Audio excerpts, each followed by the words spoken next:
सानिहा गुल प्लाजा के चौथे रोज रेस्क्यू एहलकार जली इमारत के बेशतर हिस्सों में दाखिल हो गए। ग्राउंड फ्लोर और पहली मंजिल के बाद गुल प्लाजा की दूसरी और तीसरी मंजिल पर सर्चिंग जारी। COO रेस्क्यू का कहना है कि दोनों मंजिलों से अब तक कोई लाश नहीं मिली। स्टाफ की सेफ्टी और इमारत की हालत को देखते हुए सर्चिंग का काम जारी है। इससे पहले रात पहले फ्लोर पर कायम मस्जिद क्लियर कर दी गई। मस्जिद में कोई शख्स नहीं मिला। लापता शहरियों के अहल खाना का रेस्क्यू ऑपरेशन तेज करने का मुतालबा।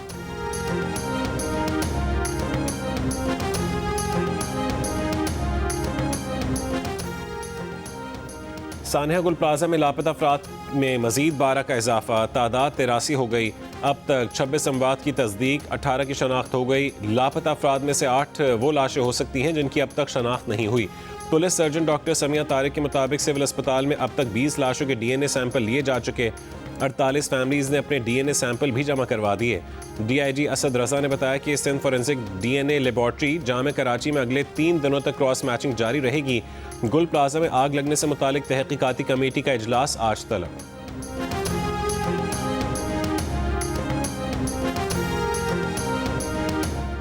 डेवोस में वर्ल्ड इकोनॉमिक फोरम का सालाना इजलास। दफ्तर खारजा के मुताबिक वज़ीर आज़म 20 से 22 जनवरी तक दौरे में आलमी रहनुमाओं के गैर रस्मी इजलास में शिरकत करेंगे। पाकिस्तान से मुतालिक आला सतह बिजनेस राउंड टेबल की सदारत करेंगे। आलमी रहनुमाओं और बिजनेस एग्जीक्यूटिव से भी मुलाकातें मुतवक्के हैं।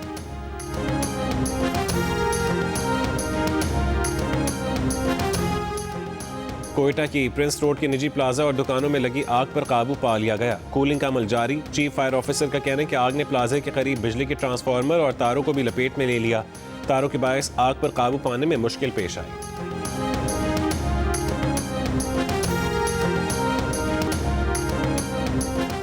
हद निगाह में बेहतरी आने पर मोटरवे पेशावर से इस्लामाबाद तक खोल दी गई। M2, M3, M4 के मुख्तलिफ सेक्शन बंद। M5 पर रोहड़ी से मुल्तान तक ट्रैफिक मुअत्तल।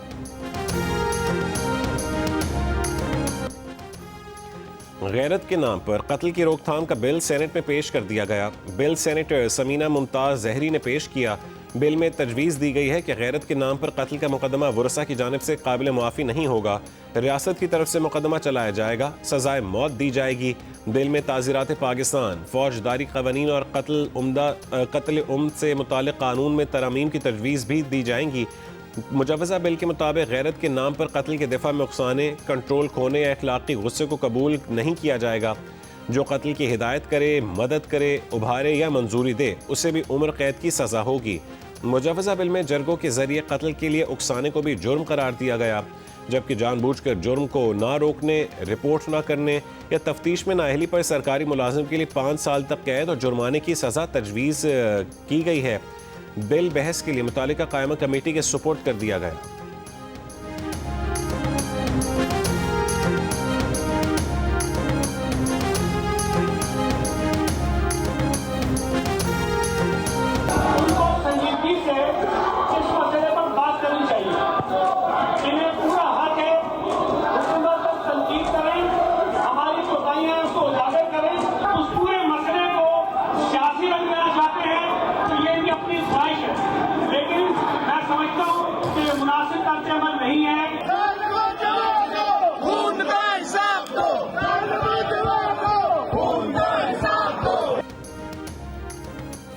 सिंध असेंबली में सानिहा गुल प्लाजा पर MQ मरक्कीन का एहतजाज। अपोजिशन लीडर अली खुर्शीदी का सूबाई हुकूमत से सानिहा गुल प्लाजा की जुडिशल इंक्वायरी करवाने का मुतालबा।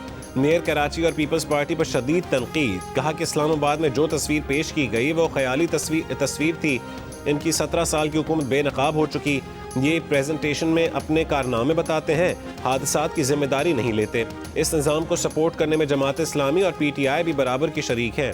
सिंध के वजीर सईद गनी ने कहा है कि तमाशा लगाना चाहते हैं, ये शोर करना चाहते हैं तो करें। अलमनाक वाक़या हुआ है, अरकान को संजीदगी का मुजाहरा करना चाहिए।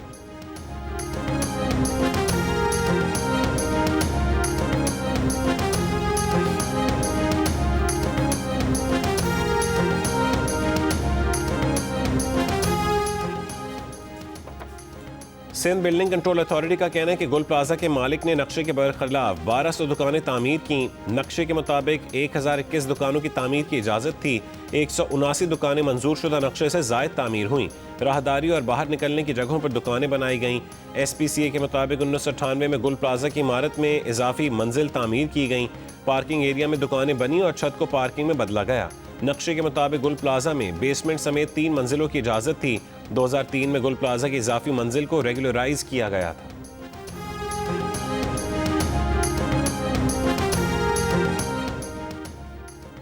ईरान, तुर्की, बरतानिया और रूस का कराची के सानहे गुल प्लाजा पर इजहार अफसोस।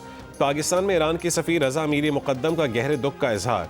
तुर्क सफारतखाने के बयान में कहा गया कि तुर्की सानहे में जाँ बहक अफराद के लिए गमजदा है। इस मुश्किल वक्त में पाकिस्तानी भाइयों के साथ खड़े हैं। पाकिस्तान में बरतानवी हाई कमिश्नर जेन मैरियट ने कहा है कि गुल प्लाजा के अलमनाक वाक़े पर दिल गिरफ्तार हैं जिन्होंने अपने प्यारों को खो दिया। बरतानिया उनसे इजहार हमदर्दी करता है। पाकिस्तान में रूसी सफारतखाने के बयान में कहा गया कि गमज़दा खानदानों के दुख में बराबर के शरीक हैं।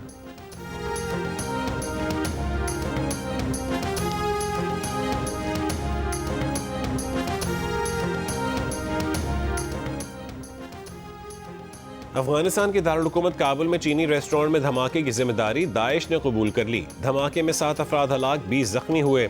हलाक होने वालों में 1 चीनी निजात मुस्लिम शहरी और 6 अफगान शहरी शामिल हैं।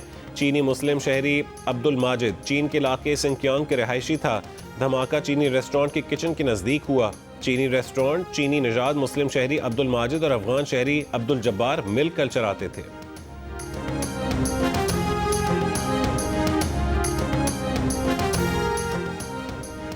अमेरिका की रियासत टेक्सास की असेंबली के डेमोक्रेट रुकन डॉक्टर सुलेमान लालानी ने कहा है कि मिड टर्म इलेक्शन में ट्रंप इफेक्ट का डेमोक्रेट्स को फायदा होगा। ट्रंप के इकदाम से अमरीकी बेजार हो रहे हैं। इमिग्रेशन, बॉर्डर सिक्योरिटी, मईशत, हर जगह ग्राफ नीचे आ रहा है। रिपब्लिकन पार्टी लोगों को आइस के हाथों तंग कर रही है। टेरिफ हो या वेनेजुएला की सूरत हाल, ये अमरीकियों की तवज्जो मबजूल करने की कोशिश है। डेमोक्रेट्स ने हदफ पर तवज्जो रखी और टर्नआउट अच्छा हुआ तो कामयाबी के वाज़े इम्कानात हैं।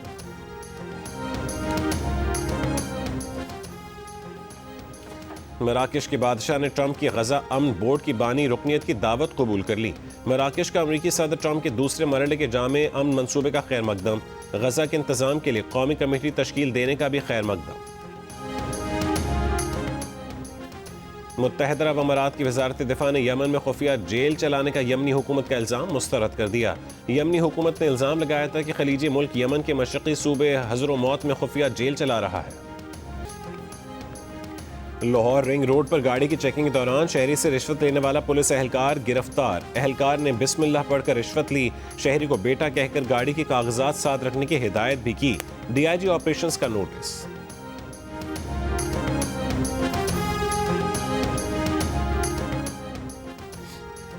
लाहौर जाती उम्र के करीब पुलिस और 3 डाकुओं में फायरिंग का तबादला। 1 डाकू गिरफ्तार, 2 फरार। पुलिस ने डाकुओं की गाड़ी तहवील में ले ली। डाकुओं की फायरिंग से पुलिस रिस्पांस यूनिट की गाड़ी को नुकसान पहुंचा।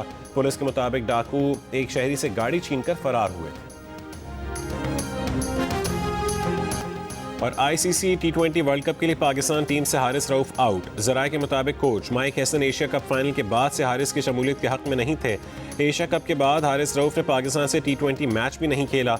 हारिस रऊफ इन दिनों ऑस्ट्रेलिया में बिग बैश लीग खेल रहे हैं।